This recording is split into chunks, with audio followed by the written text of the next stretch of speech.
Hey guys, I just wanted to share a little expansion tutorial for the Nidavangr nation, the new nation with Dominion 6.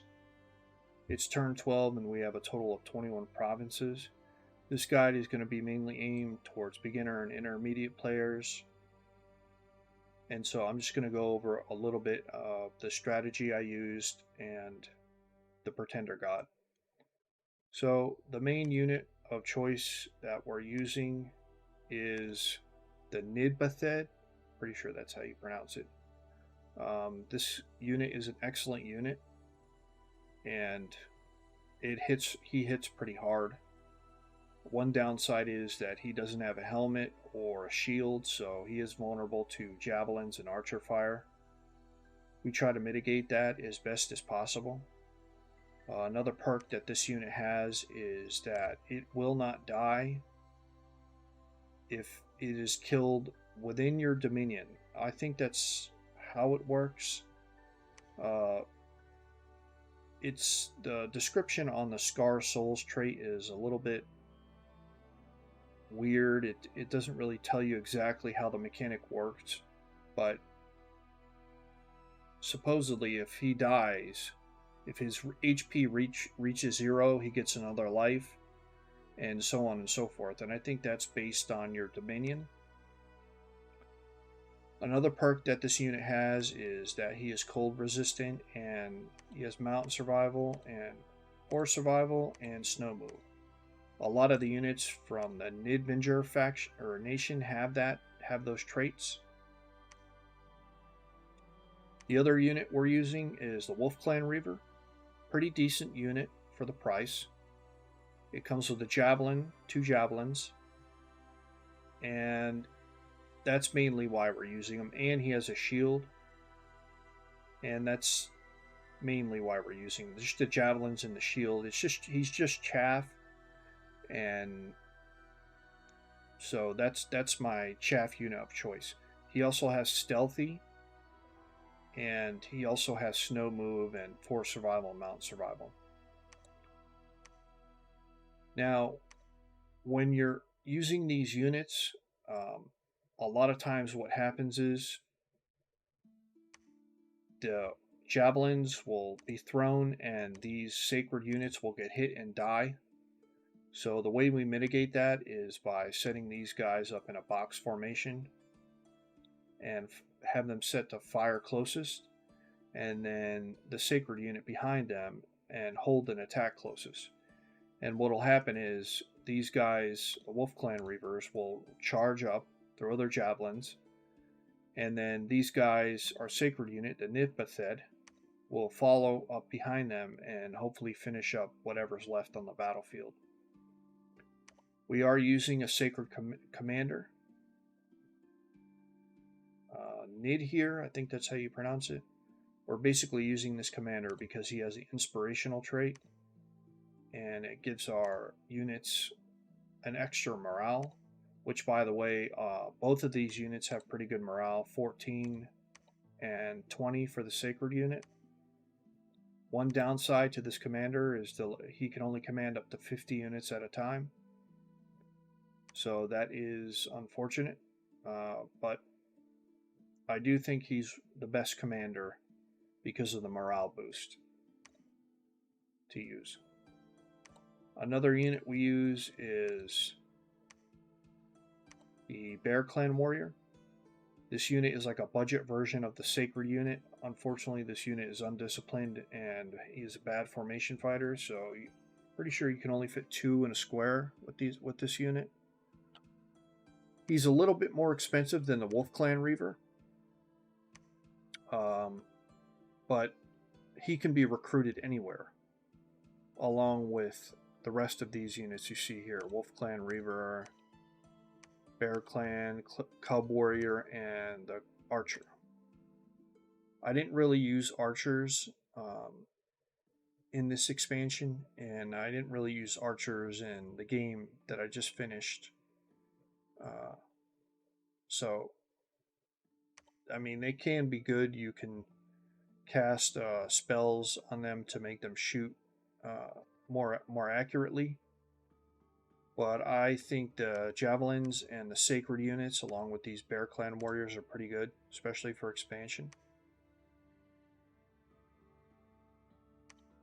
And so, as far as magic goes, I would recommend going down Alteration 1 so you can get personal bark skin for your Pretender God. This is going to increase our protection. Then I would recommend going down Thaumaturgy 3, mainly for panic. And the reason for that is because our mages, the Sith Berender, have Nature 2 natively. So we can spam the panic spell. And the panic spell is basically a fear that makes the enemy units run away, drops their morale. So that's pretty much the end of the tutorial, guys. I'm going to go over the Pretender God more in depth at the next part of this video, and then I'll show you, at the last part of the video, I'll show you a little bit of the campaign that I just finished and the Pretender God that I used.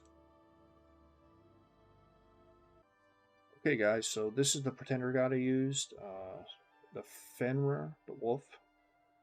As you can see here, we have 3 into cold, which is giving us a slight boost in points, 2 into growth, 1 into order. We have defense skill, resilient, and berserker. Now, resilience giving us 1 HP, defense is giving us +1 defense, and berserk is giving us a bunch of attack skill and damage, I think. Yeah, attack skill, damage, protection. It's just a really good skill. We chose this Pretender God because we get a point discount and it comes with fear and stealth. And so this is the Awake Expander God, Pretender God that I used in the tutorial part of this video, first part of the video. Now, this is the Pretender God I used in my campaign. One of the things that Nidavangr lacks is super combatant or a thug chassis, and so I tried to mitigate that. I took air 6, water 5, and we took slowing weapons for our sacred unit. Slow 50% minus attack, or -2 attack and -2 defense on hit. And we took swiftness, and this is going to give us 30% movement rate and 1 defense skill. And this is going to help our sacred unit run from behind the Wolf Clan Reavers at a really fast pace and get in range to use their great swords and kill the opposing army. One benefit to going Air 6 is you can cloud trapeze with this chassis, and that's basically a teleport. I believe the range is 3. It could be 5. I can't remember though. You can also cast Seeking Arrow from 3 or 5 provinces away, I'm unsure, but that is basically a ritual that casts an arrow that attacks an enemy commander from the province you casted it at. This super combatant chassis, Father of Winters, has chill, so a lot of times the units around it will be frozen and fatigued out, and it's just a pretty fitting Pretender God for this faction. Okay guys, this is the campaign that I just finished for this faction. As you can see, I've taken over most of the provinces on the map. It's basically 1 turn away from being completed. I've already completed it, but I kept the save file. I just want to go over more about the mages and the strategies I used to win on this map. So the mages I used are mostly these 3 here: the Jarky, Sith Berender, and a Varker. Oh, sorry, that's actually Surly. So we heavily relied on the panic spell with this unit. Most of my units, this mage was set up for the panic spell, and with a thistle mace equipped and some nature gems, you can actually cast Howl, which is, I believe, Conjuration 5. And it's a battle enchantment that summons animals on the map, and they attack the back lines, and it's a really cool spell. It's fun to use, and it's really effective. For this unit, um, not that. Okay.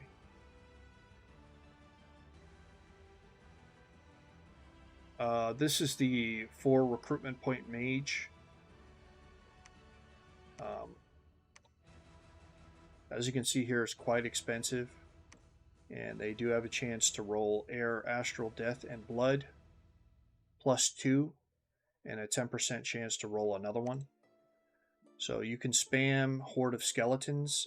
That's unlocked at enchantment levels 5 with this unit. This unit can also use Mind Burn and Magic Duel. Mind Burn is a single target spell, and Magic Duel is, I believe it's evocation. What is it? 3? Yeah, 3. Magic Duel basically is a duel. If the other mage has Astral, then the mage who has the most Astral wins the duel and the other person dies. So it's really good for taking out Pretender Gods that have low Astral skill, and just mages in general. These units can also change shape, and they can actually fly across the map. Like, look at that. That's like 1, 2, 3, 3 provinces. 1, 2, 3, 4. 4 provinces. So you can use this guy to search for sites in the forest and the swamp areas. So that's what I did for him, or with this unit. This unit also has the ability to craft owl quills because it rolls air random. So as you can see here, this fort right here is filled with owl quills, and owl quills are unlocked at construction level 3, and they provide a +6 research bonus.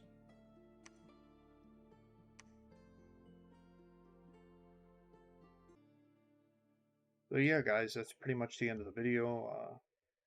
I hope you learned something, and thanks for watching.